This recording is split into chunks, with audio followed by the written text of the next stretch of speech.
Community Cats podcast. Ready? Let's go. Welcome to the Community Cats podcast. I am your host, Stacy LeBaron. I've been involved helping homeless cats for over 20 years with the Merrimack River Feline Rescue Society. The goal of this podcast is to expose you to amazing people who are improving the lives of cats. I hope these interviews will help you learn how you can turn your passion for cats into action. Today, we're speaking with Jayne Sage. Jayne began TNR work as an advocate for her own neighborhood in 2002, soon after moving to Albuquerque. Fixing over 70 cats out of her own backyard, she began looking into nearby neighborhoods to assist there. Appalled by the euthanasia numbers at the Albuquerque shelter, she began advocating for TNR citywide and beyond, and eventually working with the Albuquerque Animal Welfare Department when Return to Field was adopted by the shelter. After volunteering for the local TNR program for 10 years, she volunteered and then was employed by Best Friends from 2012 to 2015, serving as program coordinator for the final year of the 3-year Community Cat Program, which was awarded to the Albuquerque Animal Welfare Department as the shelter embraced TNR and other progressive life-saving practices. She went on to found the nonprofit Street Cat Hub to continue the work of the successful Best Friends program. This success has continued under her leadership as Executive Director of Street Cat Hub, operating with a contract with both the City of Albuquerque and Bernalillo County and working directly with the shelters. As a result of her efforts and the group's efforts, the euthanasia rate for cats in Albuquerque plummeted 95% from 2009 to 2017. In addition, the calls for dead cat pickup were reduced by 60%. Jayne, I'd like to welcome you to the show. Thank you for having me, Stacy. Well, I appreciate you joining me. This is fascinating information. It sounds like so much has changed, so much in Albuquerque in quite a short period of time. I mean, it seems like it's a long period, but it also seems quite short. You sort of began this work back in 2002. Tell me a little bit more about how you really got involved in TNR and became a passionate advocate for cats. Well, it really was rooted in the neighborhood that I moved into and just seeing the problem that was here. I owned one cat at the time who was indoor only and leash trained. So it was kind of a new experience to be dealing with a lot of free roaming outdoor cats. So it really was the very grassroots, finding surgeries for the cats and talking to neighbors and working with the neighbors on educating them on spay and neuter and taking their own cats to get fixed and, talking to the kids and just getting those changes made on this block alone. Were you involved in nonprofit work before this time, or were you trained in anything else? I was not. No, I wasn't doing anything with animals prior to this. Because it sounds like you have a very big picture mindset around cats and community cats. And I find it always very interesting to find out what folks' background and training has been to be able to sort of look big picture. And I find folks that are doing TNR are a little bit more aware of that big picture down the road thought process.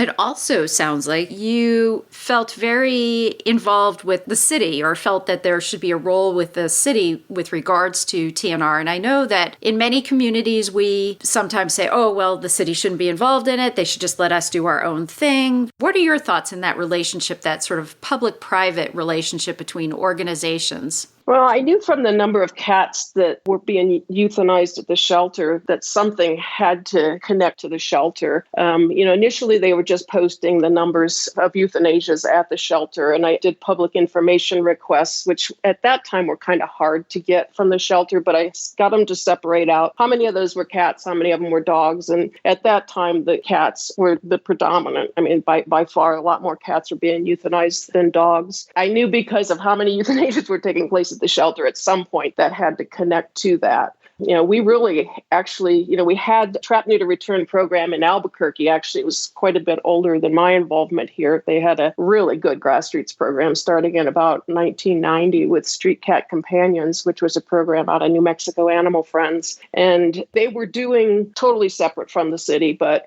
kind of working with individuals. And it was kind of hard to find the cats even then, because everybody was kind of in the closet about feeding and, not really wanting exposure of having traps come around and that kind of thing. So it was a little bit hard to get the cats back then. But once we started to get that connection with the city, then we also got that connection to where the cats were, because we started to get the addresses of where the cats were coming in from. That started before Best Friends got here, but when Best Friends got here, that partnership just completely opened up. Folks were bringing cats into the shelter and then they were getting euthanized back in, let's say, 2005, 2008. The cats were getting euthanized and there was no return to field or that much education at the city level about trap, neuter, return. Correct. I think we had gotten the city to do some surgeries for us. We did a small clinic for a while. So we did open that door a little bit. They were euthanizing like 8,000 cats a year back in 2007. And I think now we're under 400 or 500 a year. It was really bad and not very many outlets for the cats. We did get a little bit of interest in the city. And the other thing we were able to do before Best Friends got here was we were starting to do a little bit of return to field through our program. Once we got access to those addresses, we were able to kind of pick out a few cats, which actually I think turned out to be quite a few. I think it was more like 800-900 we got out, just kind of picking out addresses where we didn't think anybody would really recognize that the cats had come back. So we were able to just kind of sneak a few of them out. And I think it was kind of with the understanding, it's like, hey, if nobody's complaining, then this is fine. And the shelter workers were obviously okay with it. So we did a lot of that, which I think is why Best Friends really took an interest in Albuquerque, because we had that strong program that went back to 1990. And then we also had started dabbling with the return to field program already. So it was a pretty good setup for them choosing us as one of their 2 pilot programs for the community cat program. So if you wouldn't mind sharing with us, what were the components of the Best Friends program?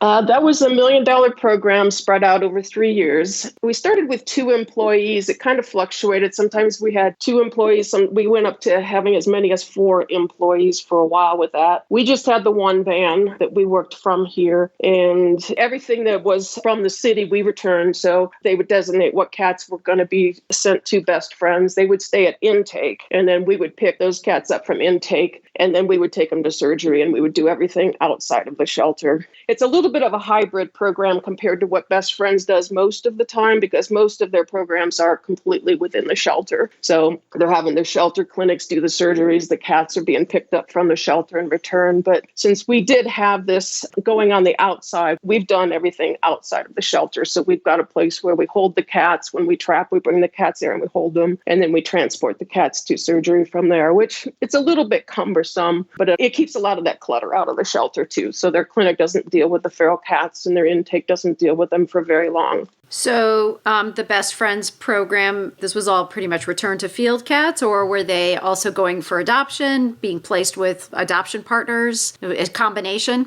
It was a combination. We had the return to field, which, when it first started was kind of a higher percentage. And then as we got further into it, the return to field has dropped off over the years, and a very, very strong trap, neuter, return component to that. So we were not only getting those cats, but trying to respond to the neighborhoods where those cats were coming from, and trying to respond to the 311 calls before those cats even got into the shelter. So it really has evolved into a program where we're trying to get to those calls before any cats even come to the shelter. And then the adoption thing is also one of those things that's kind of changed throughout the years, because initially when Best Friends was here, we did some adoptions. I mean, we get anything into rescue groups that we can. It's just, with the numbers that we're dealing with, they can't accommodate all of it. So a lot of what we deal with for adoptions does go back to the city shelter. So it really is an issue of how much can they manage. And, initially it was none. I mean, we were putting back just about everything, tame cats. We weren't pulling very many kittens because the shelter still had a high enough euthanasia rate that we really didn't want to put any there. But kind of towards the end of Best Friends, and as it progressed, the things at the shelter were much better. So they were able to handle us bringing in more kittens and more of the tame cats, especially in kind of the off months from May through November. Not as much, but in the winter, we do try to get as many of the tame cats off the street as we can. So I think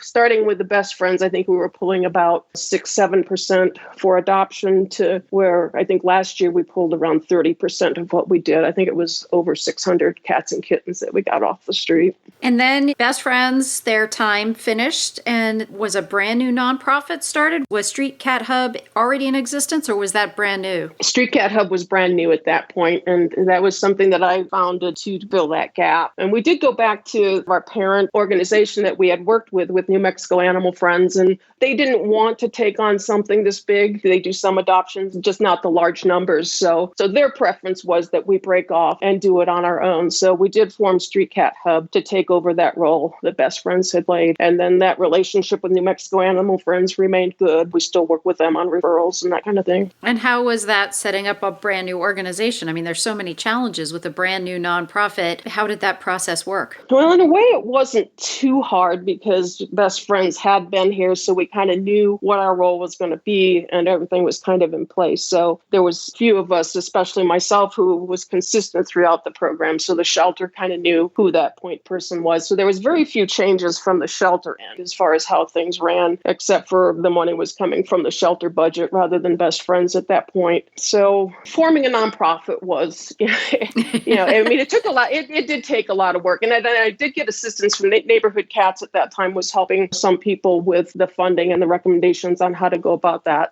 So Susie Richmond did help guide me through that process too. So that was very helpful. And I had somebody else who I think she actually had helped write the nonprofit stuff for Alley Cat Allies years ago. And somehow she had landed in Albuquerque and had done a lot of the writing for me too. So it happened pretty smoothly, pretty quickly. I mean, we did use a legal organization that did it for a living, and that made sure that everything went through real smoothly. So it just barely got in place in time for what we needed it to happen for the public funding. Do you want to create amazing videos that get animals adopted? Then check out RescueTube, where they've simplified the creation of adoption and fundraising videos. Volunteers and fosters simply upload raw video, and RescueTube turns it into amazing stories set to music. They even post it on your social media for you. Check out rescue.tube to learn more.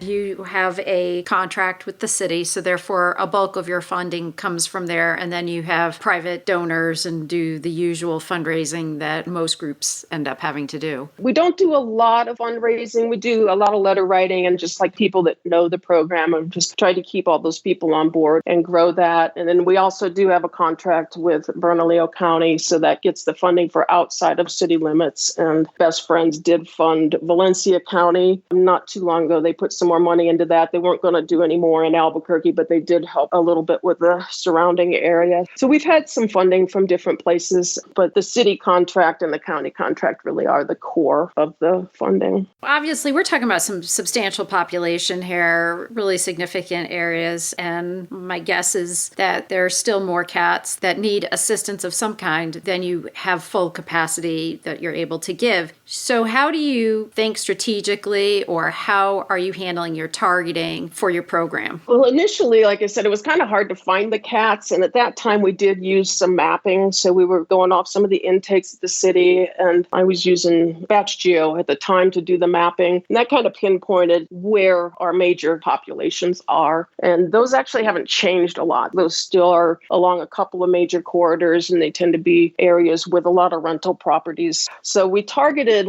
that way initially, just trying to find the cats. And then once Best Friends was involved, then we had our target cats from those cats that were showing up at the city shelter. A lot of what we've done now, it's real similar to kind of the way I got started in this neighborhood, is we've been in these neighborhoods for 7, 8, 9 years. So once we've got a colony that we've worked, our targeting really focuses on getting everything from that area. So we want anything free roaming. We want everybody's tame cats. We want that education to take place on the whole block so that they know who to contact if there's something new going on, and then kind of working our way out. We did a lot of door hangers, which we don't get a great response to. You almost have to just be there right when people are coming home from work if you want to get your information. But over the years, we've been able to kind of grow those areas within each neighborhood, so we've kind of had the same thing that I have here at my place growing out in other neighborhoods. So we may not know that somebody else was feeding on the next block over that first time we worked there, but then the next year we find that out, or we get a different call. So then we can kind of start piecing those little puzzles together in the different neighborhoods and start growing out from those colonies. A lot of these colonies are going to start for 3 reasons. One is basic abandonment, which we've tried to approach that just by having some place for people to call and being able to direct them what to do with that cat. Sometimes those cats are going to the shelter. I get a little concerned sometimes about the managed intake and just discouraging people a little bit too much, not taking the cat right away. I think we have to be real careful that that's not, people are not just leaving those cats behind when they move, because that's really where these colonies start. The other thing that we really try to focus on is most people still get their cats from someplace other than the shelter when they adopt them. So, the shelter cats, everybody in Albuquerque is going to be fixed. It's by law. They can't leave the shelter unfixed. But a lot of people still get their cats either off the street or from a friend or from a relative. So we really try to be available to get those cats sterilized so that, they may be able to find homes for the first 6 kittens, but the second litter ends up going outside and just kind of being ignored. And then you get another feral colony started that way. And then the other way I think you see these colonies growing is when you have a colony that's not being fixed and it's starting to expand out into the neighborhood where it's getting so big that the mom has a litter on the next block over, and then somebody starts to feed her and the kittens. And then you've got almost like a whole separate colony starting over there. So that's where, working with that colony in that neighborhood and working our way out from that colony in that neighborhood to make sure that if you see this going on or you see kittens, then, we're going to step in and work with that area. First and foremost, obviously we can't get to everybody, but we try to just always stay up on the ones that we have done and keep working our way out from there. I'm a firm believer of getting Adam and Eve, and that's getting them spayed and neutered before they potentially have an abandonment situation. And I feel that's the bedrock for success for reducing community cat populations is by getting the owned cat or quasi-owned cat population as sterilized as possible, because that's going to prevent so much out in the community. It gives that cat a chance of even finding a home on its own. If it's spayed or neutered, not many people I know want to have an unneutered cat living in their house. So, even if that cat is out there on the street and abandoned, the potential for the community to adopt that cat is a lot higher if it's already spayed or neutered. So where there are things that are in our control, there are other things that may not be in our control. But if we can source that cat getting spayed or neutered as early as possible in its process of living, I think the better off we're going to be at the end of the day. One of our commitments, and any of the volunteers, they're all kind of on this same page, is whatever that hurdle is, figure out what it is and let's eliminate it, So if it's, I think I can find a home for this cat. If I have it fixed, then okay, what's it going to take? And it's like, well, I don't have a carrier. Okay, can you pick a carrier up from us? Well, I don't really have transportation. We're going out, whatever the hurdle is, we're going to eliminate that hurdle. The whole concept of it's like, well, if somebody's going to adopt a cat, they really should be able to get that cat to a vet and learn about that experience. And that's all great. It's just got a lot of people that aren't there yet. Somebody gave them a cat at their relative's party and they've got this kitten at home and they're not going to take the time to do that. So we just want to get to that kitten as soon as we can. And truthfully, I think it's a part of where we've gotten in a little bit over our heads is I think Street Cat Hub really has become known as the go-to place. So when somebody finds a kitten, it's like, oh, I know this group that'll fix it, go talk to them. And it's kind of like neighborhood kids when they find a kitten, the first thing they do is they bring it over to Jayne, and it's, Jayne, I think this thing needs this, and so the word is kind of out there, but it's a huge need. So, Yep. So we're trying to keep those barriers down so that people can get those cats fixed regardless of what the circumstances are. But, it takes a lot of resources to meet those needs.